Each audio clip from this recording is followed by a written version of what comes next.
دنیاوی معاملات سے، خرافاتی معاملات سے ہمیشہ بچا رہا ہو وہی ولی ہوتا ہے، اور جو دنیا میں خرافات میں لگا رہے وہ ولی نہیں ہو سکتا۔ عالم ہے تو سچا عالم نہیں ہو سکتا، بس اس کے پاس علم ہے کہ نہیں اللہ بہتر جانتا ہے۔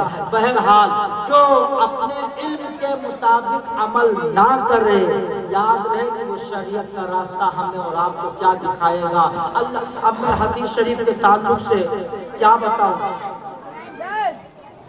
ایک منٹ چھاپ مجھے دیجئے۔ اللہ کے رسول ارشاد فرماتے ہیں، حضرت ابو مالک اشعری رضی اللہ تعالیٰ عنہ سے روایت ہے، آپ فرماتے ہیں کہ اللہ کے رسول نے ارشاد فرمایا، اِنَّ لِلَّهِ عِبَادًا لَيْسُوا بِأَنْبِيَاءَ وَلَا شُهَدَاءَ، اللہ کے کچھ خاص بندے ایسے ہیں جو نہ انبیاء ہیں نہ شہداء ہیں، يَقْبِضُهُمُ الْأَنْبِيَاءُ وَالشُّهَدَاءُ بِمَكَانِهِمْ وَقُرْبِهِمْ مِنَ اللَّهِ تَعَالَى يَوْمَ الْقِيَامَةِ، لیکن قیامت کے دن اللہ کے نبی بھی، اللہ کے شہید بھی، جو اللہ کے میں شہید ہوئے وہ بھی ان کے مکان کو دیکھ کر، ان کے مرتبے کو دیکھ کر، ان کی عزت اور عظمت کو دیکھ کر، ان کے مرتبے کی بلندی کو دیکھ کر رشک کریں گے۔ جب آپ نے یہ بیان فرمایا تو اس مجلس میں صحابہ کرام کی مجلس تھے، اس میں ایک دیہاتی آدمی بھی تھے، انہوں نے کہا یا رسول اللہ حدثنا عنہم منہم، آپ مجھے بتائیے کہ وہ کون لوگ ہیں۔ جب اتنا میرے آقا نے سنا تو حضرت ابو مالک اشعری فرماتے ہیں کہ جب وہ عربی انسان نے، جب اس دیہاتی انسان نے جب یہ سوال کیا تو میں نے حضور کے چہرے کو دیکھا تو میری نگاہوں نے دیکھا، فرأیت وجہ رسول اللہ صلی اللہ علیہ وآلہ وسلم ابشرا، میری نگاہوں نے دیکھا کہ حضور کا چہرہ، حضور کا مقدس چہرہ خوشی سے تمتما اٹھا۔ گویا کہ اس حدیث سے یہ نتیجہ نکل گیا کہ اللہ کے بندوں کا، اللہ کے ولیوں کا، اللہ کے نیک بندوں کا تذکرہ سن کر، ان کی ذکر، ان کا بیان سن کر چہرے پہ خوشیوں کا آ جانا، یہی اہل ایمان کی نشانی ہے، یہی اہل ایمان کی نشانی ہے۔ حضور نے فرمایا سنو، ہم عباد من عباد اللہ، وہ اللہ کے کچھ مخصوص بندے ہیں، من بلدان شتیٰ، مختلف شہروں سے ہیں، لم یکن بینہم ارحام یتواصلون بہا، اور وہ اللہ کے بندے ایسے ہیں، ایسا نہیں ہے کہ ان کی آپس میں کوئی رشتہ داری ہے، ولا دنیا یتبادلون بہا، اور نہ ہی کوئی دنیا داری ہے کہ جس کی وجہ سے وہ ایک دوسرے سے محبت کرتے ہیں، بلکہ یتحابون بروح اللہ، وہ اللہ کے بندوں سے محبت کرتے ہیں تو اللہ کی رضا کے لیے، جس سے اللہ راضی ہے اس سے ان کا بندہ بھی راضی ہے، اور جس سے اللہ ناراض ہے اس سے وہ بندہ بھی ناراض ہے۔ اب اگر آپ نے اللہ کو ناراض کیا، آپ نے اللہ کے فرمان کو پسے پشت ڈالا، تو یاد رہے، کان کھول کر سن لو اے لوگو، اللہ کے احکام کو پیچھے ڈالنے والوں، نماز نہ پڑھنے والوں، ماں باپ کا دل دکھانے والوں، بہنوں کا حق ادا نہ کرنے والوں، اگر تم نے اللہ کو ناراض کیا تو اللہ کے مقدس بندے، سرکار غوث اعظم، سرکار خواجہ، سرکار صادق، سرکار وارث کبھی بھی آپ سے خوش ہو ہی نہیں۔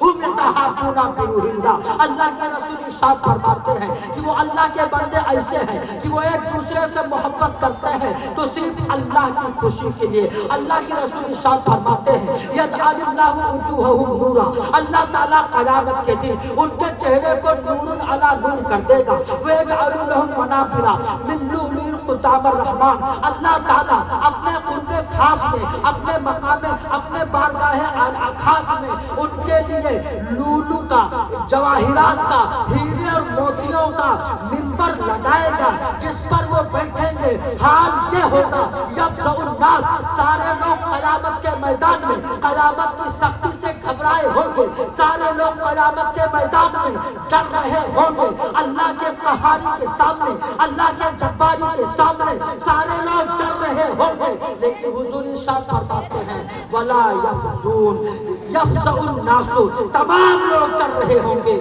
ولا یحزن، وہ نہیں ڈریں گے. یخاف الناس، تمام لوگ خوف زدہ ہوں گے. ولا یخافون، لیکن وہ نہیں ڈر رہے ہوں گے. ہم لوگ اللہ کے ولیوں کو ماننے والے ہیں انشاءاللہ. جو حقیقت میں اللہ کے ولیوں سے محبت کرتا ہے، سرکار خواجہ سے محبت کرتا ہے، سرکار غوث اعظم سے محبت کرتا ہے، تو ان کی تعلیمات پر بھی عمل کرے گا. یاد رہے کہ چاہے اللہ کے نبی ہوں یا اللہ کے ولی ہوں یا سجادگان ہوں، سجادگان ہوں، سادات کرام ہوں یا علماء کرام ہوں، سب کا ایک ہی مشن رہا ہے، سب کا ایک ہی مقصد رہا ہے کہ اسلام ہمیشہ زندہ رہے. اسلام کے ماننے والے ہمیشہ اسلام پر مضبوطی کے ساتھ گامزن رہے. جو اسلام کو مضبوطی کے ساتھ تھام کے رکھا وہ اللہ کا ہے، اللہ کے بندوں کا ہے، اور وہ اللہ بھی اس کا ہے، اللہ کے بندے بھی اس کے ہیں. جس کا رشتہ، جس کی رشتہ داری اللہ سے ہوگی، اللہ بھی اس سے رشتہ رکھے گا. اور جو بندہ اللہ تعالیٰ سے، اللہ کے احکامات سے، اللہ کے فرامین کو کچھ نہیں سمجھے گا، دنیا میں بھی پریشان رہے گا، بے برکتی رہے گی. دنیا کے تعلق سے ہمیشہ بے برکت ہی میں رہے گا. اللہ کے رسول صاحب فرماتے ہیں الدنیا وما فیہا ملعون الا ذکر اللہ او عالم او متعلم.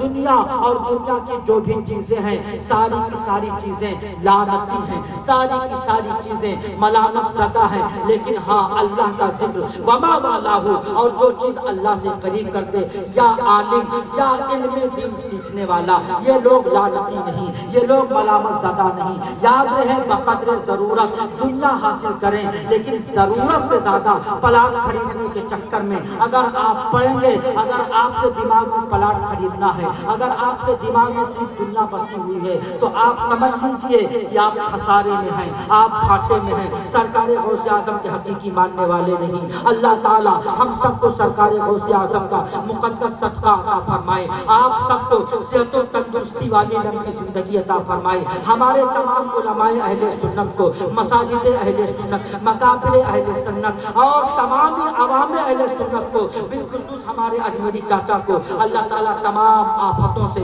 بلاؤں سے، پریشانیوں سے محفوظ و معمون رکھے. آمین یا رب العالمین. بجاہ رحمت للعالمین صلی اللہ تعالی علیہ وآلہ وسلم. استغفر اللہ ربی من کل ذنب واتوب الیہ. السلام علیکم ورحمۃ اللہ تعالی وبرکاتہ.